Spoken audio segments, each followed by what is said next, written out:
김무일 TV입니다. 오늘 내용은 판문점 도끼 만행 사건 50주기에 대한 내용을 준비했습니다. 어언 50년이 흘렀다. 지난 8월 18일은 북한군의 판문점 도끼 만행 사건 제50주기를 맞는 날이다. 이날 그날의 사건 현장인 판문점에서 주한 미군과 유엔군 사령부 주최로 추모식이 열렸다.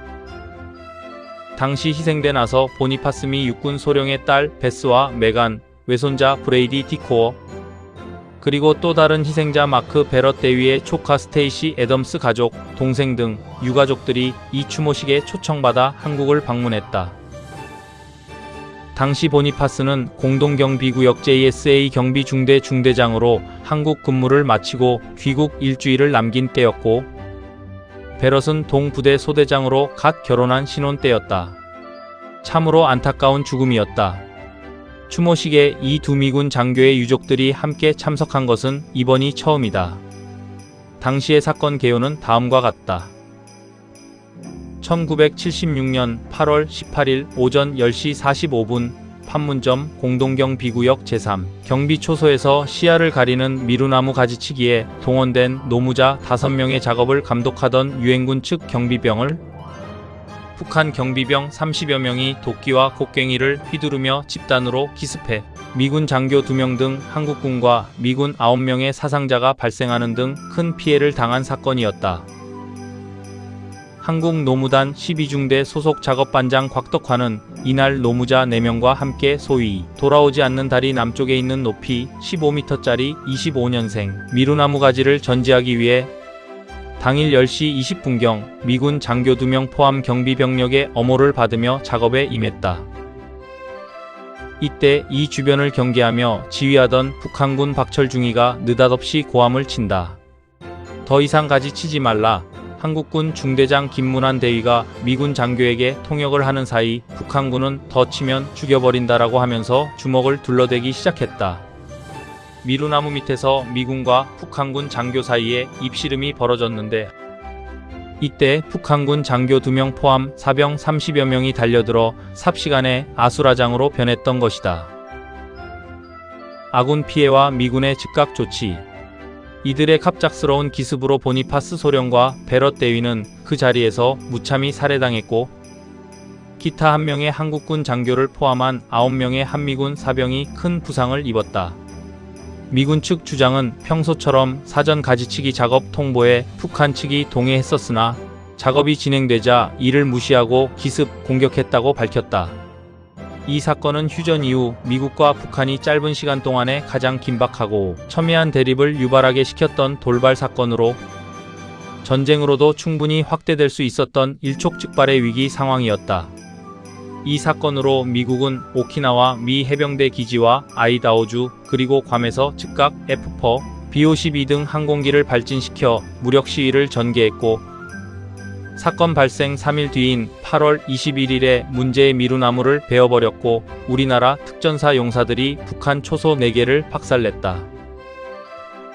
나무 한 그룹에는 이를 엄호하기 위해 항공모함과 핵폭탄 적재가 가능한 전폭기가 출격했다는 것은 북한에 대한 경고이면서 유엔사 경비부대의 안전과 판문점 공동경비구역에서 유엔군의 권위를 회복하려는 의지의 상징으로 해석된다. 북한 측의 주장에 따르면 오히려 유엔군 측 미군 병력이 보안구역에 무단 진입하여 그들이 심어놓은 수목을 허가 없이 제거하려 해 자르지 말라고 주의를 주었다고 주장했다. 이에 김일성마저도 미군이 일으킨 계획적 도발 사건이라고 우기면서 사건을 야기시키기 위해 촬영 장비까지도 사전에 설치해 놓았다 라며 북한 측 병사들을 두둔하는 한편 미군의 도발과 정치적 음모에 자신들이 걸려들었다 라고 버텼다.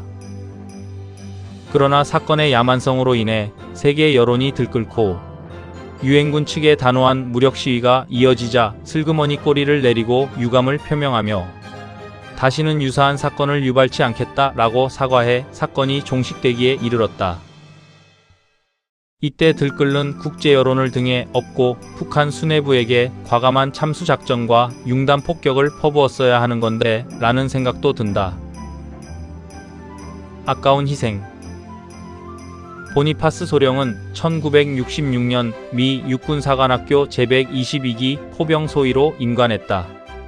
임관 후 그의 군 경력은 다음과 같다. 미 육군 공수학교와 레인저 스쿨. 수료 후 조지아주 포트 베닝 소재 제10포병연대 2대대 포대장으로 복무하던 중 교육명령을 받고 오클라호마 주 소재 포트실 포병 고등 군사반에 입교했다. 수료 후 베트남전에 참전 제16포병 연대 제5대대 포대장과 착전장교 보좌관으로 근무하며 혁혁한 전공을 세웠다. 학구파인 그는 미 시라큐스 대학원에서 석사 학위를 취득한 후 그의 모교인 웨스트포인트로 돌아와 수학교관으로 재직하면서 스쿠버 다이빙과 수중 구조 훈련 교관 및 수구 클럽을 지도하기도 한 만능 스포츠맨이었다. 이후 주한 미군 제2보병사단을 자원 1년간 유엔군 사령부 경비대대 경비중대장 임무를 성공리에 끝내고 귀국을 일주일 앞둔 1976년 8월 18일 아깝게 순직했다.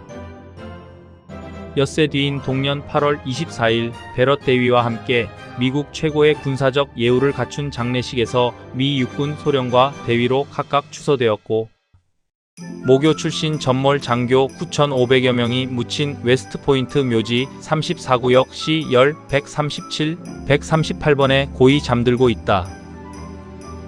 웨스트포인트와 6.25 한국전쟁. 1950년 6월 6일 미 육군사관학교 106기 생도 365명이 소위로 임관했다. 임관 직후 19일 만에 6.25 한국전쟁이 발발해 이 중 330명이 즉각 한국으로 파병 최전선에 투입된다.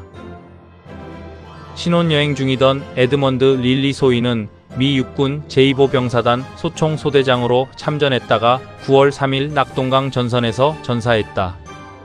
육사 106기 동기생 중 첫 번째 전사자로 기록된다. 동기생 피터 몬포어 소위는 버티고지 탈환 육박전에서 웹스터 소위는 적 스나이퍼의 저격으로 데이비드 윌슨 소위는 휴전을 열흘 앞둔 1953년 7월 17일 단장의 능선 전투에서 각각 장렬히 전사했다. 모두 22 내지 23살의 꽃다운 나이로 임관 3개월 만이었다. 동기생 330명 중 41명이 전사했고 110명이 다치거나 실종됐다. 엘리트 초급 장교들이 가장 위험한 전투의 최선봉에 투입된 것이다. 미 육군은 전사자가 이렇게 많았던 1950년 임관, 장교 기수를 십자가가 떨어진 기수라고 불렀다. 또 다른 일화다. 브라이언트 무어 장군은 6.25 개전 때 웨스트포인트 41대 교장이었다. 개전 4개월여 만에 중공군이 개입하자 제구군단장으로 한국 전선에 급파됐다. 자신이 교장 때 양성한 신임 장교들과 함께 싸운 것이다. 그가 전선 동료 차 탄 헬기가 한겨울에 남한강으로 추락했다. 그는 동승자 부하 참모들을 먼저 탈출시키고 자신은 죽었다. 이 또한 안타까운 죽음이었다. 웨스트포인트 1915년 졸업생들은 별들이 떨어진 기수로 불린다. 졸업생 164명 중 59명이 별을 달았다. 6.25 한국전쟁 때 8군 사령관으로 참전했던 벤 프리트 장군이 바로 그 기수다. 전폭기 조종사로 참전했던 그의 아들 벤 플리트 주니어 미 공군 대위는 1952년 4월 격추당한 뒤 실종됐다. 아버지 벤 프리트 장군은 내 자식 때문에 또 다른 군인들을 위험하게 만들지 말라며 수색작전을 중단시켰다. 그는 웨스트포인트 시스템을 한국 육사의 전숙해해 한국 육사의 아버지로 불린다. 1945년부터 1951년 졸업생 중 150명이 한국 전선에서 목숨을 잃었다. 1945년 25명, 1946년 14명, 1947년 12명, 1948년 17명, 1949년 30명, 1951년 11명이다. 태릉 육사에는 웨스트포인트 추모비가 졸업 기수별로 새겨져 있다. 1976년 판문점 도끼 만행 사건으로 숨진 보니파스 소령도 1966년 졸업생이다. 이제 50대가 된 그의 딸들이 8월 달에 방한했었다. 보니파스의 손녀딸 에버렛 보나파스는 우리 할아버지가 목숨 바쳐 지켜낸 한국이 이렇게 아름답고 멋진 나라임에 큰 자부심을 느낀다고 피력했다. 이들의 추모비엔 자유도 동맹도 모두 공짜로 얻어지는 것이 아니다. 라고 적혀 있다. 해병대 장교 35기생. 다음은 필자와 함께 임관한 동기생의 이야기로 끝을 맺는다. 보니파스 소령은 1966년 6월 미 육군사관학교 제122기로 임관했다. 필자의 해병학교 35기 동기생들도 같은 해 66년 5월에 임관했다. 그리고 그 다음 해 보니파스가 베트남 전선의 포대장으로 파병될 때 필자의 해병학교 35기 동기생 142명 거의 모두가 파월 청룡부대 소총 소대장으로 참전했다. 35기 동기생은 올해로 임관 제60주년을 맞았다. 142명 중 50여 명이 유명을 달리했고 현재 50여 명이 교류하고 있다. 말하자면 보니파스 소령은 지구의 반대편에서 우리와 같은 무렵에 임관한 동기생이다. 보니파스의 임관 기념 졸업 앨범 374쪽에 실린 그의 인물평을 소개하면 다음과 같다. 그를 존경하지도 않고 친구로 여기지도 않는 동기생이 있다면 그건 단지 아직 그를 만나보지 못했기 때문일 것이다 라고 적혀 있다. 이름도 성도 어디에 붙어 있는지도 몰랐던 한국 전선에서 꽃다운 나이에 무참히 숨져간 수많은 유엔군 전몰 장병, 그들 모두에게 뜨거운 추모의 마음을 전한다. 프리덤 이즈 나트 프리. 김무일 TV였습니다.